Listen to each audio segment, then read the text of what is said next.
In today's show, we're going to be looking back at all of Wednesday's action in the NBA. Michael Bolton. Thanks, Josh. It's Michael Bolton here, and it's time for another episode of the Locked On Fantasy Basketball Podcast. Let's get to it. Let's get to it, indeed.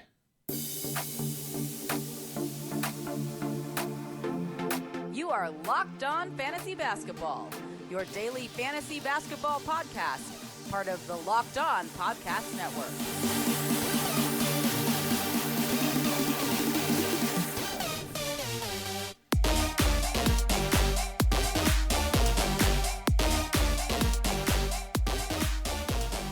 Hello and welcome to the Locked On Fantasy Basketball Podcast brought to you by Basketball Monster. My name is Josh Lloyd and I am the lead fantasy analyst at basketballmonster.com and at Yahoo Sports Australia. And you can find me on Twitter as always at redrock_bball and on Instagram at Locked On Fantasy Basketball. As I said, we're here to recap Wednesday's action. We're going to do a bit of a preview of Thursday as well. Don't forget, you can check out my video, What to Watch For Thursday as well. My season-long fantasy look ahead to Thursday's games. We're doing a FanDuel preview on this show. There's also a DraftKings preview for tomorrow's show over on Al Zeidenfeld's channel. So check out Al Smizzle and the channel over there. You can see my DraftKings stuff there. Also check on the YouTube channel. There's going to be a live question and answer mailbag show. So get your questions ready. You can see that on the main page of the channel. You can see what time that's scheduled for, as well as a pre-game show going a little bit earlier because the games are earlier for New Year's Eve. It, of course, is New Year's Eve here in Australia. I wish everyone a happy new year, a safe new year, of course. If you can stay as far away from as many people as you can, that would be great with obviously the pandemic still raging. Unfortunately, across many parts of the world, sort of in control here, but we've had a couple of cases just sprout up the last couple of days, which is not ideal. All right, that's enough of that. Let's talk about the NBA. Let's talk about Wednesday's games. The first game we look at was an absolute cracker, to be honest. Just shot-making, offensive basketball. It was fantastic. And it was the Atlanta Hawks finally losing against the Brooklyn Nets. The Nets win 145-141. We still don't know what these Hawks rotation's going to be. We haven't seen Chris Dunn and Onyeka Okongwu yet. We thought, all right, we're going to get the main 10 guys in here. The Italian cock, Danilo Gallinari's back. Hands up, my cock! Clint Capella's there. And then Gallinari goes down 3 minutes in with a sprained ankle. Capella's still on a minutes limit, so we don't know. The Baptist John Collins played 31 minutes. He was really good. 30 and 10. Not much else. This might be a sell high for him because, again, Capella played 20 minutes and Gallinari played 3, the two guys that we're worried about in terms of cutting into Collins' minutes. So if you can get someone to buy into Collins as a top 20 player, you do it immediately. If you can get someone to buy into him as a top 30, 35 player, I'd probably trade him as well. Trae Young had 30 and 6 with 11 assists and a whopping 14 of 16 from the free throw line, and Bogdan Bogdanovic had another nice game. Bogdanovic is the 66th ranked player so far in fantasy this year, 85th in points leagues. Really nice performance from him. You worry a little bit about him coming off the bench, or I did worry a little bit about him coming off the bench, but he's been great. He's a 12-team league guy. While Cam Reddish, 32 minutes, 20 points, 2 threes, 8 of 10 from the line, which is awesome. Not as good in points league for Reddish, 27 fantasy points in this game. I think he's more of a fringe 12-team league guy because he's also impacted by the absence of Gallinari. He played 32 here, and DeAndre Hunter played 33. Hunter, 11 and 8 with 3 threes on just 31% shooting. I think these guys are more 14-team league guys. They're probably 12-team, especially Reddish, 12-team points league players, but it's hard to find them as must-roster category league guys. Capella, I was much more down on Capella this year than a lot of people, but not this low. 20 minutes, 7 points, 12 rebounds and a block. See how low you can buy him, but I don't expect top 50 production from him. He might not even be a top 80 guy this year. That remains to be seen. The minutes, they're going real cautious with the minutes, and I think the Italian cock might be a drop. I said already on the Points League show today, I reckon you can drop him. I reckon in 10s in category leagues you can drop him as well, and in 12s, I'm not sure I'd be holding. I probably would, but I'm not sure. For the Nets, Durant was back after his rest, 33 and 11 with 8 assists, a steal, and a block.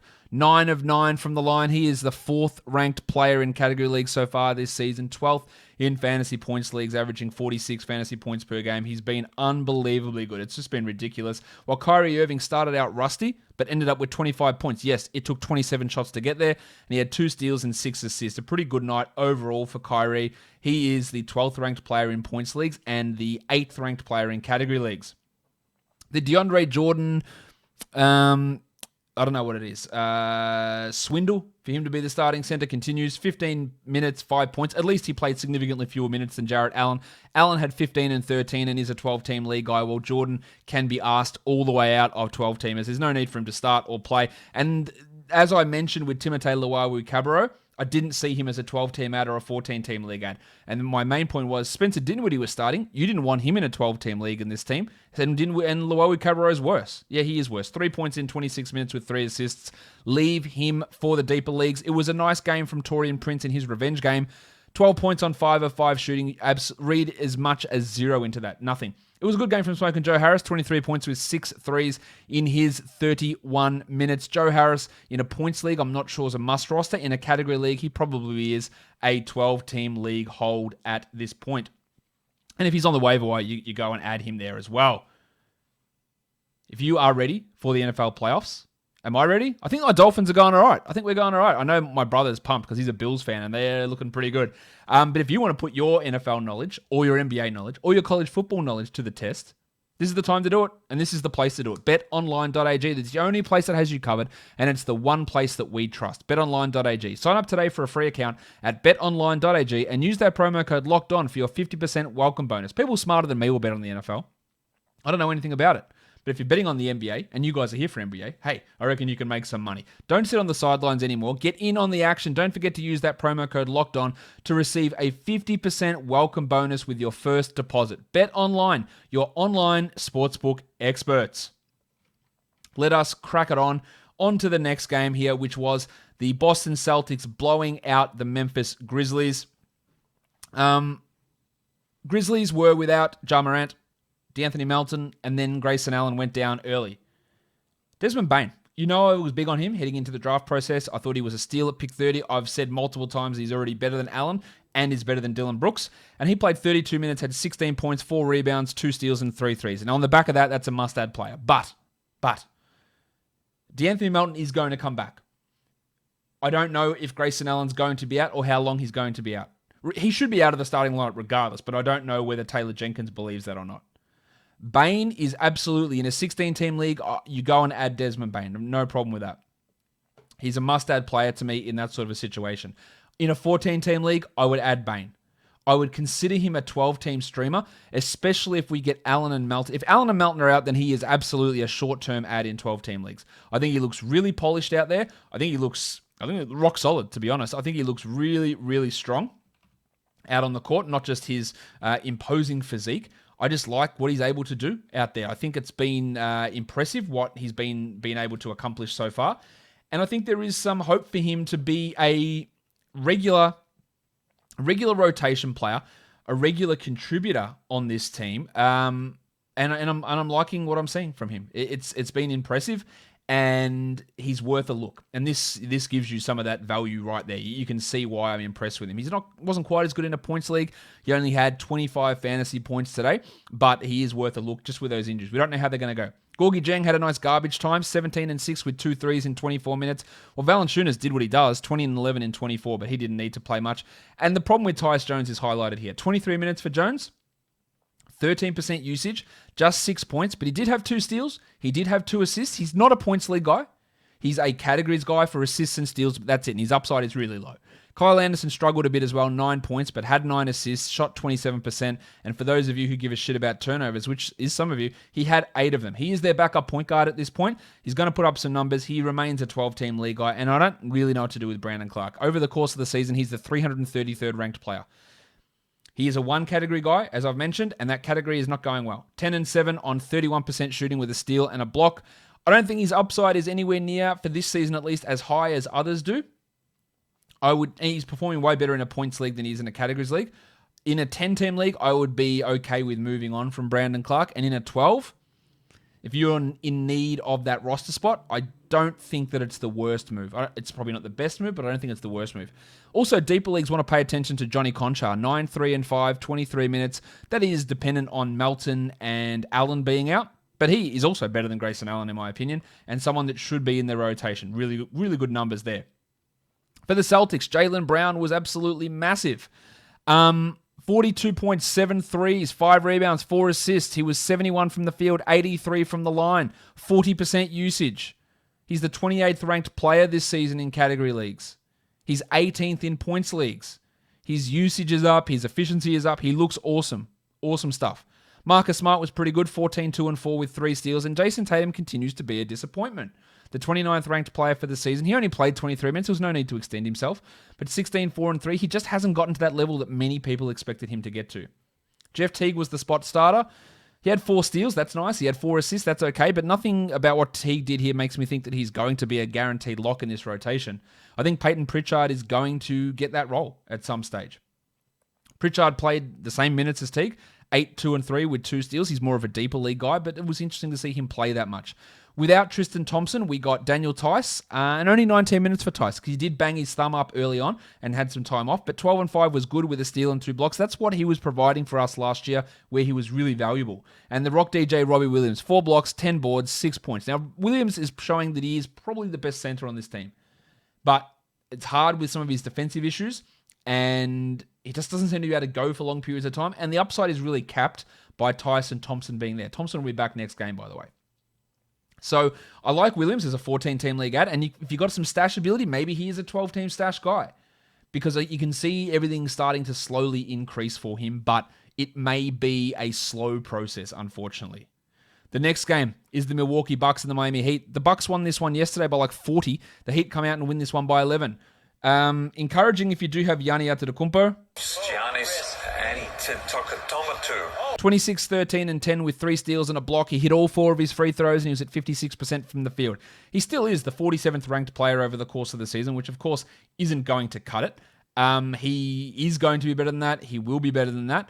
But that is encouraging to see him put up those numbers that we want him to. The big Ragu, must-roster player, 15 and 5 for Dante DiVincenzo, 3 threes, 3 steals, and a block. Or Drew Holiday struggled, just 27% shooting, 13, 4, and 5 with 2 steals. Brook Lopez continues to have his issues, 7 and 8. But despite these issues, he's still just the 155th ranked player, which is not outrageously bad. He had 2 steals and a block and shot 27%. That will improve. Punch Bobby Portis, 11 points in 18 minutes. I don't believe in him anything more than a deeper league guy or a streamer. I don't think he's a guy we add for 12-teamers. While Thanasis Antetokounmpo somehow got those backup power forward minutes ahead of DJ Wilson. I'm a little bit surprised that was the case. All right, let's have a look. The Miami Heat. There was no Jim Butler, so Tyler Herro played 39 minutes, and he was massive. 21 and 15 with 4 assists, 62% shooting. If you can sell high on Tyler Herro, now is the time to do it. 2 big games without Jimmy Butler. See what you can get. Aim for top 70, aim for top 60. He's the 81st ranked player at the moment, but those last 2 games have been really interesting. Bam had 22, 8, and 10. People panicked about him. He was great. 2 blocks, 8 of 10 from the line. And the rotation madness continues. Myers, Leonard, and Mo Harkless were out again of the rotation. Harkless played 8 seconds. Leonard didn't play at all. Avery Bradley and Andre Iguodala started. And Bradley is the 92nd ranked player this year. 16 points. He had a steal. I am not really getting into adding Avery Bradley in anything outside of 14-team leagues. In points leagues, he's worse than categories, and that means, in general, that your percentages is what holding you up. So I think that he's probably going to suffer some regression, but he looked okay out there. The Spur Dunk Robinson, I'll maintain it. He's not a must-roster points league player, and he's probably just a 12-team league categories guy who's a one-category, one-trick pony. Goran Dragic, 26 and 5. We talked about him having a bounce back, and that obviously happened. While Kelly Olynyk, the best of the big men that went bam, 15 and 8 with 3 threes and 4 assists. Will they go to him in the starting lineup next game? If Butler is back, or do they keep Avery Bradley in there and play Robinson and Butler as the 3-4? I don't know. There's just a lot of questions. And again, if you're doubting that Kendrick Nunn is terrible, here we go. 3 points in 9 minutes. He's not a rotation player. He is still being held onto by people in 10, 12, and 14-team leagues. Surely none of them listen to this podcast. But if you do, there is no need. Just move on. Just don't even worry. He is not anywhere close to the value that you need to be rostered in that sort of a format. The Lakers, the Spurs, Tony Davis. We finally got a block shot from Tone. That was good. We got 2 of them, in fact, so that's a bonus. 20 and 8 for Anthony Davis with 2 blocks, 60% shooting. Moves him up to the 51st ranked player this year. There's still a long way to go for him to get back to where we want him to be. He had 39 fantasy points in this game as well. LeBron had 26, 5, and 8 with a 1-1. Yeah, not bad, but killed your free throws there. And Dennis Schroeder with another nice game. Schroeder's the 83rd ranked player this season, 21, 4, and 4 on 60% shooting. Bit of a sell high, maybe. I'm not sure that efficiency sticks. I also said after opening night that Montrezl Harrell was a sell high. Some pushed back on that. I think they'd be pretty happy if they sold high on him now. He's the 135th ranked player. He had 10 and 9 in 23 minutes. He got absolutely detonated on by DeMar DeRozan. He looks lost defensively. He's not a drop yet, but in a 10-team league, I'm not certain that he's a must-hold. In an 8-team league, get rid of him. Don't even worry about him. If you're playing an 8-team league, piss him straight off. Don't worry. In a 12, I'd hold. In a 10, it's borderline. Marc Gasol had 5 points. Kuzma had 6 points. And interestingly, Taylor Horton-Tucker out of the rotation. Just get rid of him. He's not a 12-team league guy, obviously. Wes Matthews, 18 points on 6 shots. He hit all 6 of his shots, and all 6 of those were threes. They were the first threes he's hit all season, so do not overreact to that sort of try again. Don't overreact to that sort of a performance. Next is the Spurs side of things. DeJounte Murray continues to be really good. 29, 7, and 7, the 36th ranked player so far this season. There is going to be, I think, somewhat of a regression because maximum Derek White is going to come back, and that's going to have somewhat of an impact on Murray. Just a split in ball handling duties, and that's going to impact him. But he's been massive so far this year. 63% from the field here is obviously impressive also. And in a points league, he's the 36th ranked player, averaging 38 fantasy points a game. Strong from DeRozan, 23, 5, and 6. No LaMarcus Aldridge in this game with that knee problem. I'm holding him, but I'm worried. I'm really worried about what's going on. They say it's not serious and it's just maintenance. They played him in the back-to-back, limited minutes, and then sat him on this one, so that's not great. I'm sitting on him. Just waiting at this point. Jakob Poeltl had 8 points in 24 minutes and a spot start. Didn't really excite us, nor did Keldon Johnson, who I am still holding in 12 teams. 7 points in 24 minutes for Keldon Johnson. Keldon Johnson's still a top 100 points league player as well as a category league player. Lonnie Walker had 11 points on 12 shots, but he's so inefficient and he just doesn't do enough in those other areas to make him more than a 14-team league guy, and he is also going to hurt when White is back. Patty Mills has been good this year, top 100 player, 12, 3, and 4 with 2 steals and 2 threes. He's realistically just a streamer, though, for your points and threes, and that is about it. But that Aldridge situation is absolutely concerning at this stage. Next up was a blowout, but not in the direction that you would have expected. The Charlotte Hornets smash the Dallas Mavericks, 118-99. Definitely was not expecting that level of performance from Charlotte. And let's start with LaMelo Ball. 29 minutes, 22 points, 4 threes, 8 rebounds, 5 assists, 1 steal, 1 block. He was 4 of 4 from the line. He was 70% from the field and 80% from 3. And we know those numbers aren't going to stick, but he was great. He was really, really impressive. If he is on my waiver wire, I'll add him. It's going to be rough, I know that. But Devontae Graham's not that good. Terry Rozier is not that good. Ball is going to continue to eat minutes off these guys. Probably more Graham than Rozier at this point. And he's going to move into a starting role. There's going to be issues, but he is going to start. And I think, how bold do we want to get? I reckon if we get to March, that break in the season, I reckon post-March, he will be a top 50 player. Up to that, it's going to be rough. But if he has appeared on your waiver wire, you add LaMelo Ball. Miles Bridges. This is what I expected a little bit from Miles Bridges last season, and he let me down. He killed me. 20 points, 16 boards, 30 minutes, 4 threes, 2 blocks. He looks awesome off the bench. I don't know how he's getting this many minutes. It does help that PJ Washington was in foul trouble and played only 18 minutes. And it also helps that Cody Zeller's not in the rotation, so PJ's playing a lot more at center, which is something that I just talked about so much in the offseason. Just play Bridges at the 4, Hayward at the 3, and Washington at the 5. You're undersized, but just have fun. Get out there and run with this young team. And it's working in Bridges' favor. I think he's a 12-team league at this point. Rozier had 18 points on 17 shots. He got into some early foul trouble, and that got Ball in, and then Ball was rolling, so they didn't really take him out. And Graham played only 29 minutes, and you're going to be shocked at this, but he shot horribly. 9 points on 38% with 5 assists and 2 steals. The steals and the assists are still nice. He was a plus 20, but I can just see Ball coming and taking this role. 11 points in 18 minutes for PJ, not great, but you hold. Well, Hayward had his worst night, 11 points on 25% shooting, but the Hornets still win. Biyombo remains that back-end guy for For 12-team leagues if you need big man stats. And Cody Martin took his life into his own hands by getting into a fight with James Johnson, and he got ejected along with Jimmy. For the Mavericks, Tim Hardaway had an okay night, 18 points on 70%. And I've been saying this, at some point Maxi Kleber's going to have a good game. And he finally did. 12 points, 4 threes, 2 blocks, 80% shooting, only 21 minutes. He's a fringe 12-team league guy, but far from a must roster. While the burner Jalen Brunson had 16, 4 and 4, and finally played more minutes than Trey Burke, who ended with 3 points and 4 assists. Neither of those guys are guys that we want to roster. And Josh Richardson, the shit hit the fan there. 1 of 10 for 4 points in 27 minutes. He was never going to be as good as what he's been to begin this season. He's the 60th ranked player before today's game. That was always going to cool off because the shooting was unsustainable. And we're going to see him fall back to earth, I would imagine, at some point. But this was just a mess. Luka Doncic, he's not going well. So many people wanted to take him at number 1 in drafts. And while I said that, yeah, he's a guy you pick between 6 and 9, you know that I had zero interest in him at number 1. He's not this bad, but yeah, I had zero interest in it. His free throws had been great up until today as well. He was only 4 of 7.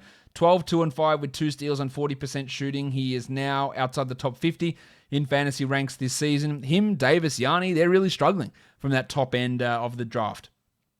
He'll be better than this. Maybe it's a buy low situation. Actually, it's definitely a buy low situation. While Dwight Powell had 9 and 4 in 24 minutes, he's like a 14-team best case scenario player at worst. Or at best at this point. Dorian Finney-Smith didn't do much in his 24 minutes, 5 and 6. He is not a good fantasy option really at all.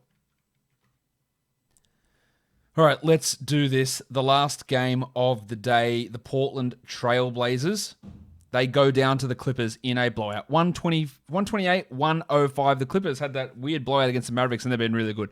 Outside of that, should we do the elephant in the room straight away? Let's do it. Yusuf Nurkic. 23 minutes for Nurk. 4 points, 4 shots, 4 rebounds, and 2 blocks. He's been shithouse. There's no getting around that. But there's a couple of things here. I don't know what's happening. I don't know why he's playing so little. I don't know why he's so lethargic. One theory that I can throw out there, which is completely unfounded, did he contract COVID? And he's working his way back from that. Because he's not working his way back from his broken leg, because he played 33 minutes a night in the bubble. And that was after the broken leg, obviously. So he was fine. He was fine, ready to go. And he was dominating in the bubble. Dominating. His regular season bubble numbers, Nurkic played 33 minutes and averaged 18 and 11 with over 4 assists, 2 blocks, 1.5 steals on 50 and 80% shooting. Dominating. This year, he's under 27 minutes a night. He's not a top 120 player. But let me tell you this right now. Under zero circumstance do you drop Yusuf Nurkic. Zero. I was pretty high on him coming into this year. I still think he is the Blazers' second best player. I thought that Terry Stotts would say, you know what, we saw what he did. He absolutely ran us into the playoffs. He played those 32 minutes, and then I said, oh, is he going to worry up? Yeah, maybe he's playing 31 minutes a night. Whatever it is. Right? I thought he was going to play those 30 minutes, and he's just not. Enes Kanter's not good. Stotts likes him for whatever reason, and we have to be aware of that.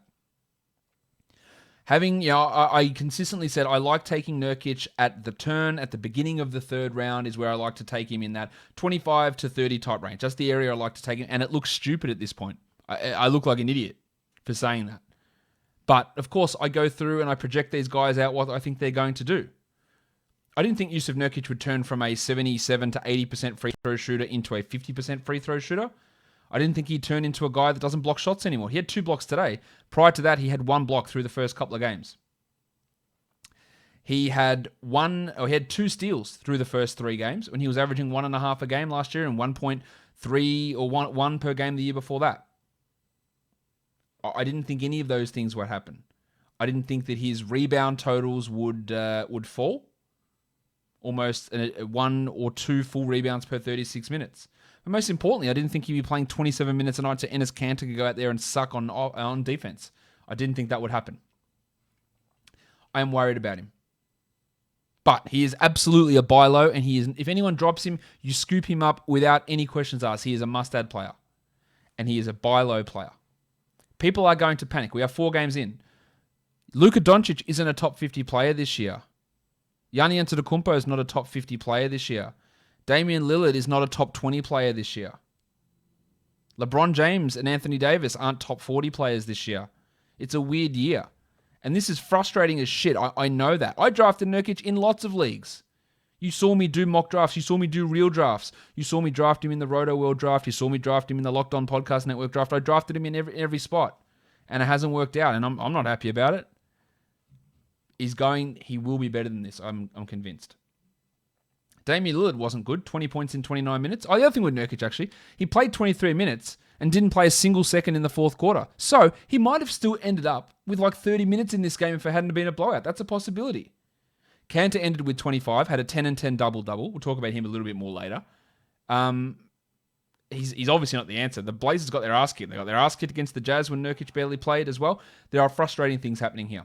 Lillard had 20 points on 21% shooting, while CJ McCollum was great again. 25 points, 7 triples, 3 assists, and a steal. I think McCollum's a sell high. By the way, back on Nurkic, if you disagree with me, that's completely fine. Drop it in the comments below, tweet it at me, whatever. This is my opinion on him, and I'm sticking with it. Not giving up 4 games in.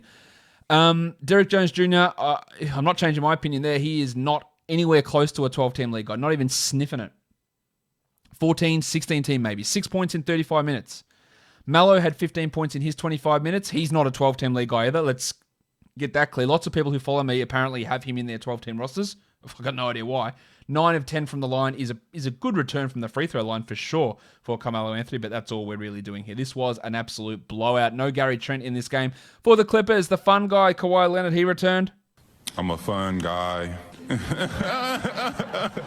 Oh, it's good to have him back. 28 points, 7 assists, 3 steals, 1 block, 3 triples, wearing a mask. This was the second game of a back-to-back, so one of those games he missed with the face lacerations, he was going to miss anyway. So he didn't lose out too much there, while the Beatle Paul George had 23, 10, and 7. Big numbers from those big fellas, while Ivica Zubac, only 15 minutes, which frustrates the shit out of me. 2 steals and 3 blocks. And I did talk about Serge Ibaka. I don't know what show I talked about it on, but I said he's going to regress.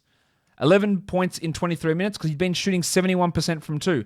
He shot 17% from 2 in this game. This is just what happens. He is fine at the back end of a 12-team league, but his numbers were always going to decrease because he was never going to maintain 70+% shooting. Good night from Lou Williams, 15 points in 21 minutes. He, to me, is still a streamer for points, and that's it, not a must-hold guy. Batum's a streamer as well. He had 11 in 26 minutes, and Beverly not really sniffing that 12-team value. 7 points in 21 minutes for Pat Beverly. Let's have a look now at some of the moves. Now, normally I've been looking at what are the moves been happening in the last 12 hours. I'm going to push it back to 24 hours today. What's happened over the last 24 hours? And the biggest add has been Tyus Jones, 34% increase in his roster percentage.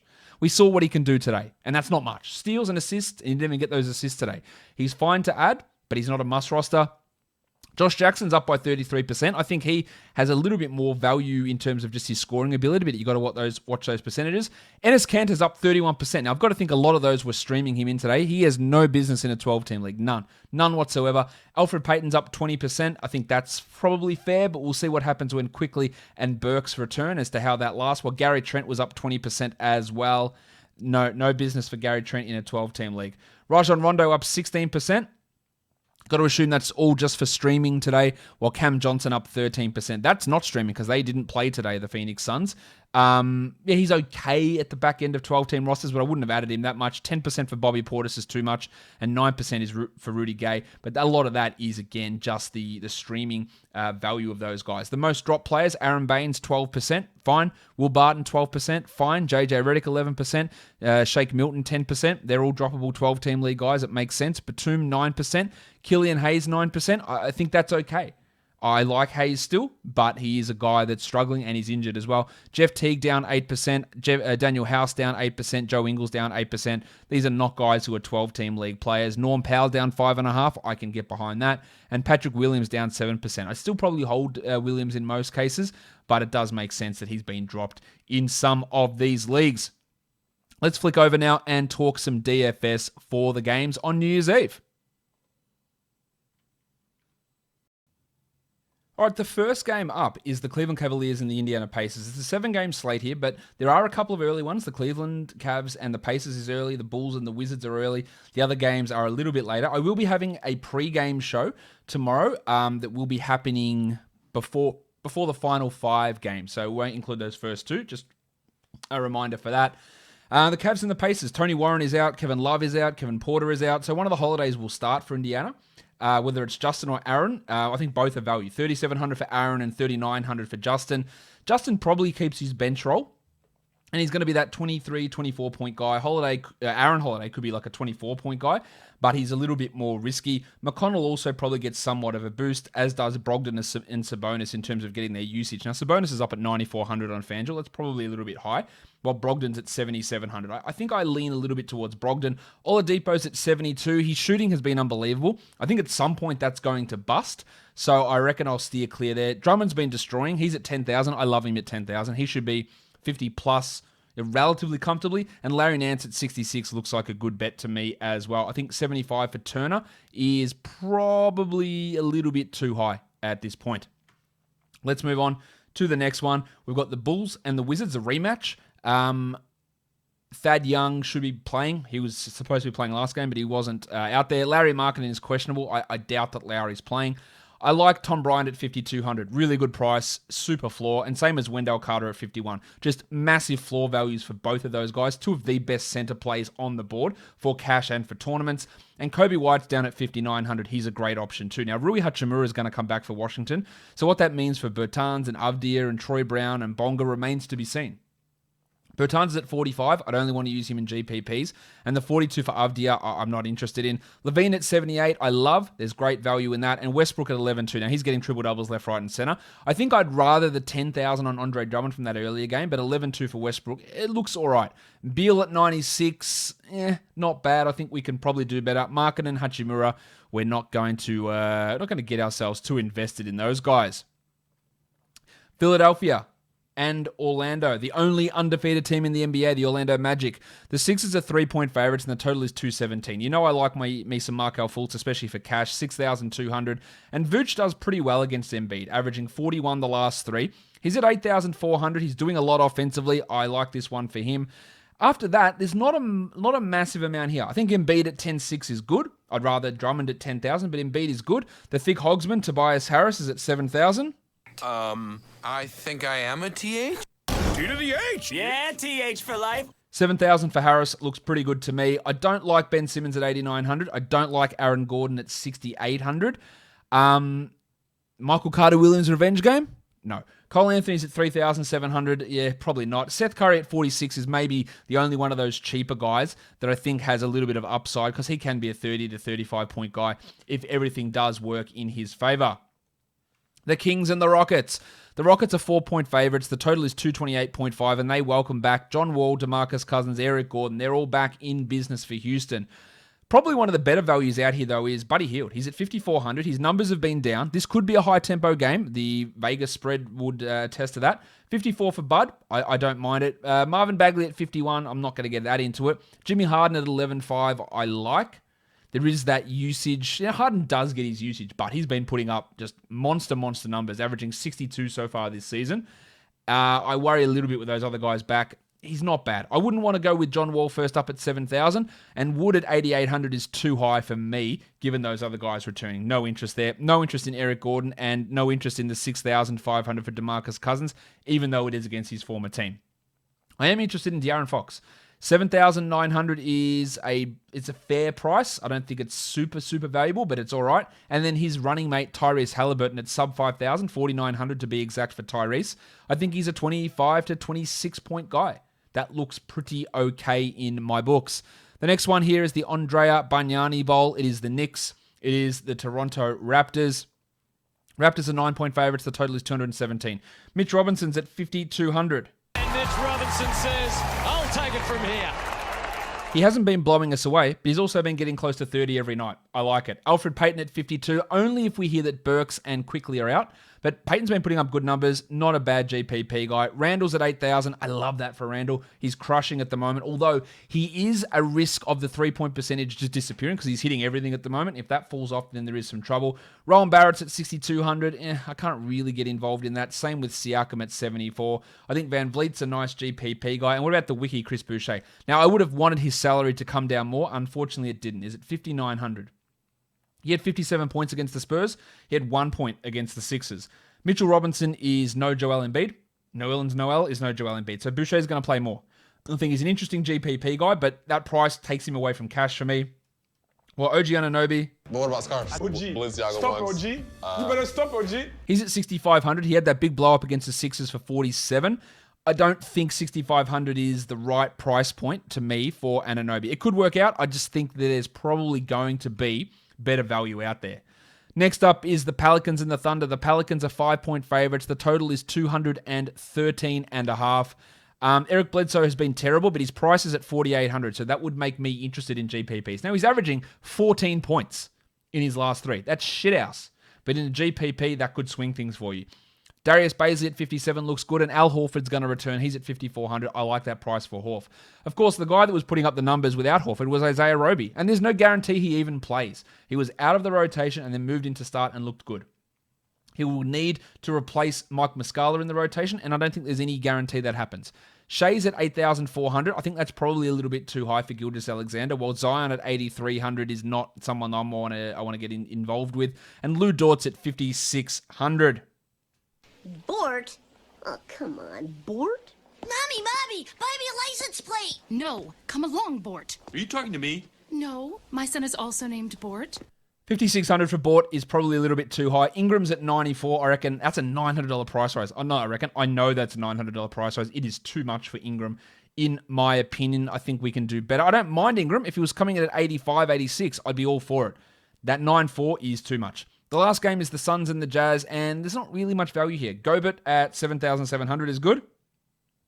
Rudy Gobert. Rudy Gobert.